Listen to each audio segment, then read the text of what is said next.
Olá, louvado seja nosso Senhor Jesus Cristo, para sempre seja louvado. Glória ao Pai, ao Filho e ao Espírito Santo, como era no princípio, agora e sempre. Amém. Queridos paroquianos da nossa paróquia, Nossa Senhora da Abadia, aqui da Lagoa da Confusão, dia 29 de dezembro de 2021, terminando esse ano, nos deparamos aí com o Evangelho de Lucas, capítulo 2, versículos de 22 a 35. O Senhor esteja convosco, Ele está no meio de nós. Proclamação do Evangelho de Jesus Cristo segundo Lucas. Glória a vós, Senhor.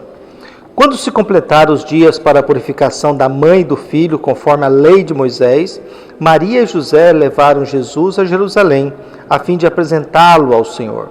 Conforme está escrito na lei do Senhor, todo primogênito do sexo masculino deve ser consagrado ao Senhor. Conforme foram também oferecer um sacrifício, um par de rolas e 2 pombinhos, como está ordenado na lei do Senhor. Em Jerusalém havia um homem chamado Simeão, a qual era justo e piedoso e esperava a consolação do povo de Israel. O Espírito Santo estava com ele e lhe havia anunciado que não morreria antes de ver o Messias que vem do Senhor. Movido pelo Espírito, Simeão veio ao templo. Quando os pais trouxeram o menino Jesus para cumprir o que a lei ordenava, Simeão tomou o menino nos braços e bendiz a Deus. Agora, Senhor, conforme a tua promessa, podes deixar teu servo partir em paz, porque meus olhos viram a tua salvação, que preparaste diante de todos os povos, luz para iluminar as nações e glória do teu povo Israel. O pai e a mãe de Jesus estavam admirados com o que diziam a respeito dele. Simeão os abençoou e disse a Maria, a mãe de Jesus: este menino vai ser causa tanto de queda como de reerguimento para muitos em Israel. Ele será um sinal de contradição. Assim serão revelados todos os pensamentos de muitos corações. Quanto a ti, uma espada te transpassará a alma. Palavra da salvação. Glória a vós, Senhor.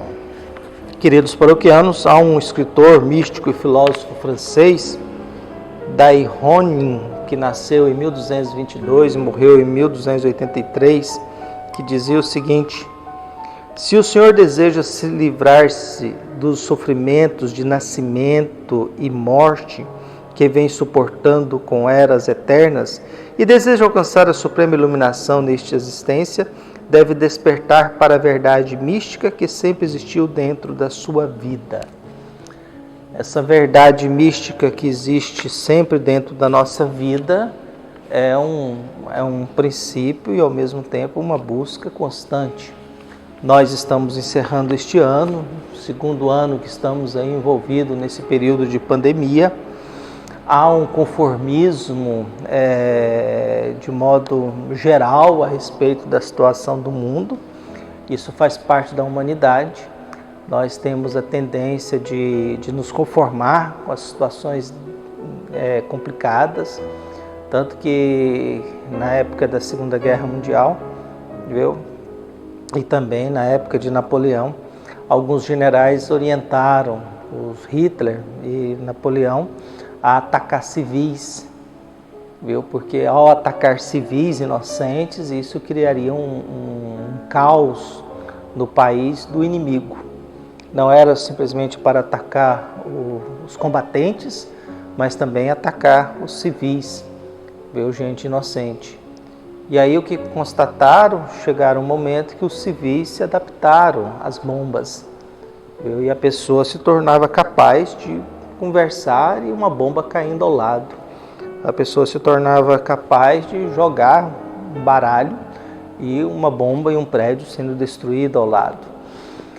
Isso mostra para nós a nossa capacidade de nos adaptar a situações difíceis, complicadas, a situações delicadas diante da vida. E por isso que às vezes a gente é capaz de se adaptar a grandes tragédias. Para quê? Para sobreviver e não deixar que o caos seja instalado de modo geral no nosso meio. Nesse dia, nós nos deparamos com esse Evangelho de Lucas. Lucas nos traz um casal religioso que respeita a lei de Moisés, porque dizia que uns dias depois, uma semana depois do parto, a mãe e a criança deveriam ir até o templo para fazer o ritual de purificação. Viu? Como no parto há a questão do sangue, o sangue torna a pessoa impuro e por isso havia essa tradição.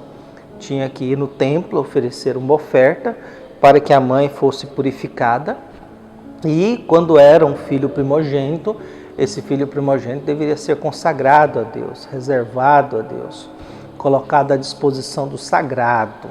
Todo primogênito masculino deveria ter isso. E todo primogênito masculino deveria ser colocado à disposição de Deus sagrado.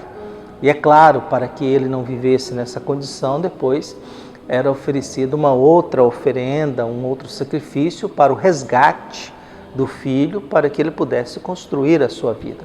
Então o que é que nós temos? Nós temos no Evangelho de hoje um casal religioso que respeita a tradição, que respeita o costume, que vai, depois de uma semana do parto, apresentar-se em Jerusalém o seu filho e apresentar a mãe, oferece um par de passarinhos, quer dizer, no templo, para a purificação, você tinha que oferecer um sacrifício, um animal. Quem era de poder econômico melhor, oferecia um animal maior, mas oferecer passarinhos era sacrifícios de pobre. O pobre não tinha condições de oferecer. Por isso que Jesus, quando se revolta no templo, ele dá uma atenção especial aos cambistas e aos que vendiam pombas, aos que vendiam passarinhos, porque eles arrancavam dinheiro de quem não tinha. Porque já que você que era pobre, você tinha que oferecer algo a Deus para a purificação da mãe, para o resgate do filho, para poder manifestar a sua fé, não tendo condições de oferecer um animal maior, você oferecia um par de pombinhas, rolinhas. E aí nós temos então um casal religioso, esse casal religioso é pobre, e aí entrega Jesus ao templo. O que nós temos agora, o surgimento de um senhor chamado Simeão, que movido pelo Espírito, o Espírito Santo está muito presente na chegada de Jesus. Esse Simeão, movido pelo Espírito Santo, havia uma promessa de que ele não morreria sem ver o Salvador. É interessante esse mundo, você viver na certeza de que enquanto você não vê as coisas resolvidas, enquanto você não vê uma salvação, enquanto você não vê alguém que vai colocar ordem no mundo, você não morre. Essa realidade da vida humana, de que enquanto não tiver tudo certo, a gente não morre. Muitas pessoas passam por isso. Enquanto não tem certeza que a família vai ficar bem, enquanto não tem certeza de que alguém vai ficar bem, enquanto não tem certeza de que as coisas estão caminhando bem, a pessoa não consegue sair desse mundo, não consegue morrer. Por isso, nós nos deparamos com esse Simeão, movido pelo Espírito Santo, vai ao templo, e ao templo ele vê Jesus e se declara: agora eu posso morrer em paz, agora eu vi, viu, o Messias, viu, agora eu sei. E faz uma declaração de que este aí será causa de reerguimento e queda de muita gente, será um sinal de contradição, já vai revelando. É interessante que na chegada de Jesus, não pelos seus pais, não pela sua família, mas por gente que tinha fé e esperava o Messias, vai já dizendo a missão dele, já vai dizendo quem ele é. Jesus já começa a ser reconhecido, geralmente é reconhecido pelos mais pobres, por aqueles que é movido com mais fé, com mais esperança. Hoje nós temos essa profecia de Simeão, viu? E Simeão diz diretamente para sua mãe aquilo que Jesus faz, viu? E ao mesmo tempo diz talvez uma das frases mais cruéis que uma mãe poderá ouvir na vida de um filho recém-nascido: quanto a ele, uma espada lhe transpassará a alma. Essa frase é extremamente doída, sofrida. Então nós temos agora um homem que já vai reconhecendo quem é Jesus. Quando a gente olha para o presépio, a gente se depara com uma situação e uma realidade muito triste, de certa forma. Nós somos muito românticos e gostamos muito de luzes, essas coisas, mas a gente não pode esquecer, o presépio é uma gruta. É uma gruta em que o berço é um coxo, em que só tem um casal, esse casal tem o filho porque não tem lugar para ter o filho, Então nós temos um José que fica aí, pô, mas eu não tive um lugar para colocar a minha esposa, para ter o seu filho. Maria que recebe um filho que é obra do Espírito Santo, pô, mas eu vou colocar esse menino no mundo aqui, nesse lugar, mas ele devia ter nascido num lugar mais decente. E temos Jesus que nasce nessa pobreza, nasce nesse ambiente, nasce nessa situação, nessa noite, em que brilha uma estrela, mas ao mesmo tempo é uma gruta, é um lugar de gente muito pobre, sem muita dignidade. E aí é nesse contexto que Deus entra na história da humanidade. Deus não é muito fácil de acreditar nele, não. Deus é difícil, porque Deus tira dentro de nós e se apresenta dentro de nós de modo que a gente nunca espera. De modo que a gente não espera. É claro que a religião de hoje usa muito o mundo do sucesso, da fama, dos shows, do espetáculo, da grandeza, do poder, mas a Bíblia nos mostra outro caminho. A Bíblia nos mostra que Deus vai se revelando no desconhecido, na pobreza, no pequeno. Deus vai se revelando naquilo que a gente não espera nada. E é nos ambientes que a gente não espera nada que a gente tem aí Deus. Deus que vai se aproximando de cada um de nós. Então nós temos hoje esse casal religioso, esse Simeão reconhecendo, já apresentando que este é o Messias, e ao mesmo tempo já consciente de que pode morrer em paz. Acho que isso é uma bênção na vida, a gente poder morrer em paz, a gente poder morrer com o sentimento de que eu não estou devendo nada, com o sentimento de que eu fiz a minha missão, com o sentimento de que eu ofereci o meu melhor. E ao mesmo tempo nós temos aí esse casal agora admirado, assustado, mas afinal nós somos pais de quem? Viu? Que já que estão falando tanta coisa desse que acabou de nascer. Temos aí, depois temos Ana, afinal nós somos... E é nisso que nós vamos descobrindo a beleza e também os mistérios da presença de Deus no nosso meio, nas nossas realidades. A gente vive no mundo, a gente vive numa igreja, numa cidade pequena, num mundo relativamente pequeno, e ao mesmo tempo nós manifestamos e nos deparamos com um mistério gigantesco, que é o Natal, que é o nascimento de Jesus. Nós não temos noção de quando foi o nascimento de Jesus. A igreja pegou essa data, 25 de dezembro, para substituir uma antiga festa pagã, e ao mesmo tempo isso não desmerece, porque Jesus nasceu em algum dia. Já que a gente não sabe, a gente escolhe um dia para fazer memória e comemorar essa data.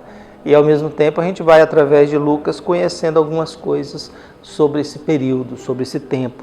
Lembrando sempre que Lucas não quer dizer algo histórico. O Evangelho de Lucas está tentando fazer uma leitura do nascimento de Jesus a partir da ressurreição.